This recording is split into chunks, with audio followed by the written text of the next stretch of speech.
রাত 11টা বাজে। বাসায় গিয়ে খাবার খাবো, এখনো তা নসিব হয়নি। আর ভালো লাগে না এই দুনিয়ার কোলাহল। তার মধ্যে সৎমার পেঁচাল একদম সহ্য হয় না। দিনভর কাজ করে রোজগার করি, তাও উনার হয় না, আরো টাকা চাই উনার। মনে হয় আমি টাকার মেশিন। হেঁটে হেঁটে বাসায় যাচ্ছি, কোনো গাড়ি নাই যে গাড়ি করে বাসায় যাব। আর গাড়ি করে বাসায় গেলে মা দেখলেও শুরু করবে যে লাট সাহেব পায়ে চলাচল করে আসতে পারে না, তাই গাড়ি লাগে ওনার। ওহ, সারাদিন কাজ করে পা আর চলছে না। পায়ের গোড়ালিগুলো মনে হয় এখনই খুলে পড়ে যাবে। না, আর সম্ভব না হেঁটে যাওয়া। একটু বসে জিরিয়ে নেই, তারপর না হয় আবার বাসায় যাওয়া যাবে।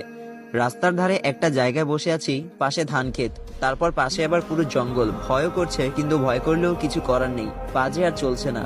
হঠাৎ মনে হলো পাশে কেউ একজন বসে আছে আমার পাশে। ফিরে দেখলাম না, কেউ নেই তো। হঠাৎ কাঁধে কারো মাথা রাখার উপস্থিতি টের পেলাম। এবার তো ঘাবড়ে গেলাম, কে কে, কিন্তু কাউকেই তো দেখছি না। না, এখানে আর থাকা যাবে না, তাড়াতাড়ি উঠে চলে যেতে হবে। কিন্তু কেউ একজন পিছন থেকে জড়িয়ে ধরেছে মনে হচ্ছে।